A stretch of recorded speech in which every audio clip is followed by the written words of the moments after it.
पुरानी गुफा थी। उस गुफा के पत्थर ठंडे थे, दीवारों पर नमी जमी रहती थी और रात होते ही वहां सन्नाटा ऐसा छा जाता था कि अपनी ही सांसों की आवाज डराने लगती थी। लेकिन उसी गुफा में दो बहनों की पूरी दुनिया बसती थी। बड़ी बहन का नाम आर्या था और छोटी बहन का नाम काव्या। कभी इन दोनों की जिंदगी भी बिल्कुल आम लोगों जैसी थी। उनका भी एक छोटा सा घर था, मिट्टी का आंगन था। सुबह माँ की आवाज से नींद खुलती थी और शाम को पिता थके हुए कदमों से घर लौटते थे। माँ चूल्हे पर रोटियां सेंकती थी और पिता बच्चों के लिए कभी गुड़ तो कभी मिठाई ले आते थे। उस समय दोनों बहनों ने कभी सोचा भी नहीं था कि एक दिन उन्हें ऐसे जंगल में, ऐसी गुफा में रहना पड़ेगा। लेकिन बीमारी ने धीरे धीरे सब कुछ बदल दिया। पहले माँ बीमार पड़ी, फिर पिता।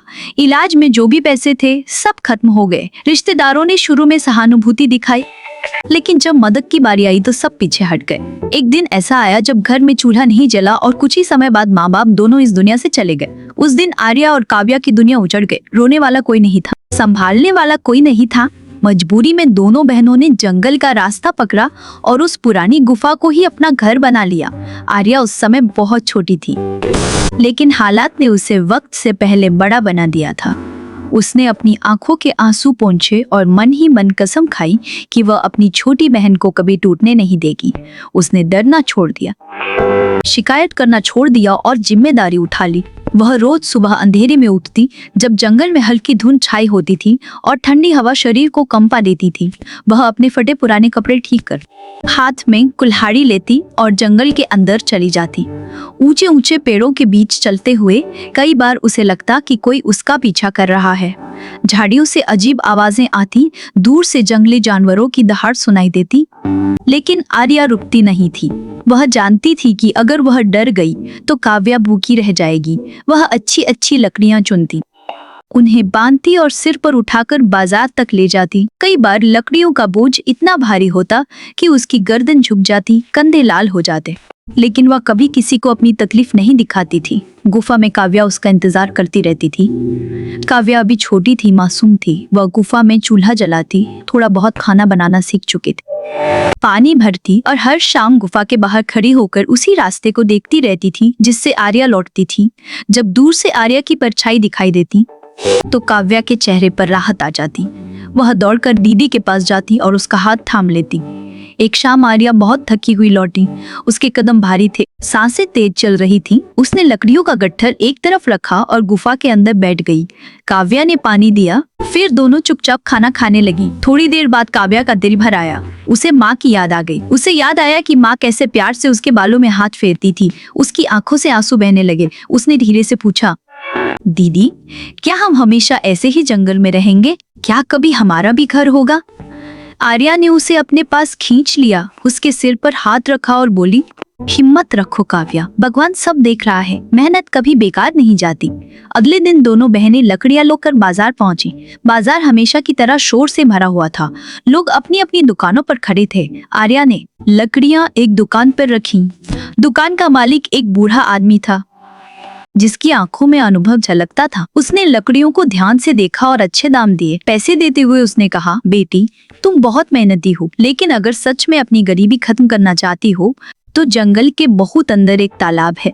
उसके पास की लकड़ियां बहुत कीमती होती हैं। यह सुनकर आर्या का ध्यान खिंच गया।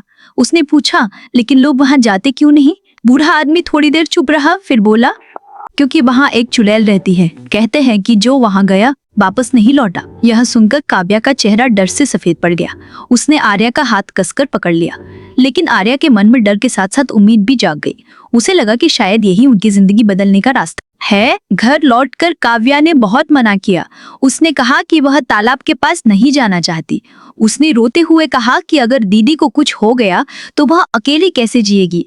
आर्या ने उसे समझाया कि वह उसे अकेला नहीं छोड़ेगी।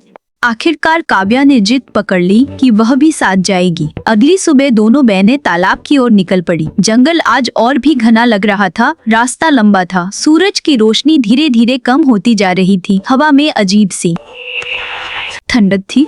काव्या बार बार पीछे मुड़कर देखती और डर के मारे आर्या का हाथ पकड़ लेती। तभी अचानक उनके सामने एक चिड़िया आकर बैठी। वह कोई आम चिड़िया नहीं थी, उसकी आंखों में इंसानों जैसी उदासी थी और तभी उसने इंसानों की तरह बोलना शुरू किया। दोनों बहनें डर के मारे सन्न रह गई। चिड़िया ने बताया कि वह इस राज्य की राजकुमारी है जिसे तालाब की चुड़ैल ने श्राप देकर चिड़िया बना दिया है। वह सालों से उसी जंगल में भटक रही है और किसी दयालु इंसान का इंतजार कर रही है जो उसे आजाद कर सके। यह सुनकर काव्या कांप गई। उसने आर्या से वापस चलने को कहा, लेकिन आर्या ने उस चिड़िया की आंखों में देखा और उसे अपना ही दर्द नजर आया। उसने ठान लिया कि वह डर के आगे नहीं झुकेगी। तीनों आगे बढ़ी। रास्ता और भी डरावना हो गया। तभी सामने पानी की हल्की सी चमक दिखाई दी। वह तालाब था। जैसे ही वे पास पहुंची, पानी में हलचल हुई। हवा ठंडी हो गई। अचानक तालाब से एक भयानक आकृति बाहर आई। वह चुड़ैल थी। उसकी आंखें लाल थीं, बाल बिखरे हुए थे और आवाज में गुस्सा भरा था। उसने गरजते हुए कहा, यहाँ क्यों आई हो? अगर जान प्यारी है तो अभी लौट जाओ। काव्या डर के मारे कांपने लगी, लेकिन आर्या ने हिम्मत नहीं छोड़ी। उसने आगे बढ़कर सच्चाई से अपनी कहानी बताई, अपनी गरीबी बताई और उस चिड़िया की सच्चाई भी बताई। चुड़ैल कुछ पल चुप रही। उसकी आंखों में गुस्सा था, लेकिन कहीं न कहीं दर्द भी छुपा था। थोड़ी देर बाद उसने कहा, अगर मेरी 3 पहेलियों के जवाब दे दोगी तभी इस तालाब का पानी ले जा सकोगी। हवा में सन्नाटा छा गया। आर्या ने गहरी सांस ली और हामी भर दी, जाता हूँ। मैं बिना छुए मार भी सकता हूँ। बताऊँ मैं कौन हूँ? आर्या ने थोड़ी सोच के बाद मुस्कुराते हुए कहा, डर। चिड़ैल ने हंसते हुए कहा, सही जवाब। अब दूसरी पहेली सुनो। मैं रोज आता हूँ लेकिन कभी ठहरता नहीं। मैं आता भी हूँ और जाता भी हूँ पर कभी लौट कर नहीं आता। बताओ मैं कौन हूँ? आर्या ने अपनी बुद्धि और अनुभव से कहा, समय। चिड़ैल ने सिर हिलाया और आखिरी तीसरी पहेली रख दी, मैं जिंदा नहीं हूँ, फिर भी रोज मरता हूँ। मेरे बिना कोई सो नहीं पाता, मेरे साथ कोई जाग नहीं पाता। बताओ मैं कौन हूँ? आर्या थोड़ी सोच में पड़ गई। काव्या की आंखों में अचानक चमक आई। उसने तुरंत जवाब दिया, रात। चिड़ैल की आंखों में चमक आ गई और वह मुस्कुराई, सही। तुम दोनों बहनों ने आज तक किसी ने नहीं किया। अब तुम तालाब का पानी ले जा सकती हो। उसने तालाब का पानी आर्या को दिया और कहा कि ध्यान रखना, वापसी में यही पानी राजकुमारी को अपनी असली पहचान दिलाएगा। आर्या ने सावधानी से पानी लिया और राजकुमारी चिड़िया को पिलाया। पानी पीते ही चिड़िया पल भर में अपनी असली सुंदर राजकुमारी रूप में बदल गई। उसकी आंखों में आभार और खुशी चमक रही थी। राजकुमारी ने कहा, तुम्हारे साहस और समझदारी के बिना मैं आजाद नहीं हो पाती। तुम्हारा बहुत बहुत धन्यवाद। काव्या और आर्या ने मुस्कुराते हुए जवाब दिया, हमें किसी इनाम की जरूरत नहीं, हम बस सही काम करना चाहते थे। राजकुमारी ने उन्हें बताया कि तालाब के पास पड़ा सोना और जादुई संपत्ति सुरक्षित है। वह सभी चीजें उनके लिए छोड़ रही है। दोनों बहनों ने सोने को बड़े कपड़े में बांध लिया और राजकुमारी के साथ गुफा की ओर चल पड़ी। रास्ता लंबा था। जंगल अभी भी घना और रहस्यमयी था, लेकिन अब उनके दिलों में साहस और खुशी की गर्माहट थी। गुफा में पहुंचते ही उन्होंने सोने का खजाना देखा जो पूरे गुफा में चमक रहा था। आर्या और काव्या ने महसूस किया कि कठिनाइयां कितनी भी बड़ी क्यों ना हो, हिम्मत और सच्चे दिल से हर मुश्किल आसान हो जाती है। राजकुमारी को लेकर तीनों राजमहल की ओर निकली। गांव के लोग चौंक गए जब उन्होंने राजकुमारी को देखा। राजा अपनी बेटी को देखकर भावुक हो गए। उन्होंने कहा, मेरी बेटी?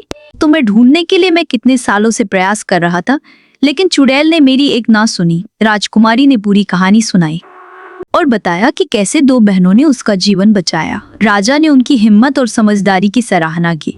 उन्होंने अपने बेटों के साथ बहनों को रानियां बनाने का निर्णय लिया। महल में शादी की तैयारियां शुरू हुई। राजकुमार वीर और आदित्य ने उन्हें वैसे ही अपनाया जैसे वे थी, समझदार, बहादुर और प्यारी। आर्या और काव्या अब महल में रानियां बन गईं, लेकिन उन्होंने अपनी मासूमियत, मेहनत और सच्चाई कभी नहीं छोड़ी। जंगल की गुफा की यादें उनके दिल में हमेशा ताजा रहीं। वे समझ गई कि असली शक्ति साहस, समझदारी और दूसरों के लिए प्यार करने में है।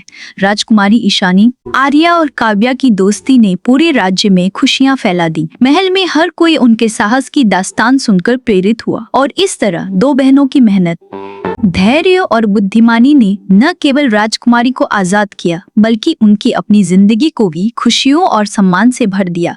जंगल की उस छोटी सी गुफा से शुरू हुआ सफर अब महल के चमकते दरबार तक पहुंच गए और वहां वे सभी खुशी खुशी रहने लगे, एक दूसरे का साथ देते हुए और जीवन में आने वाली हर कठिनाई का सामना साहस और भरोसे से करने लगे।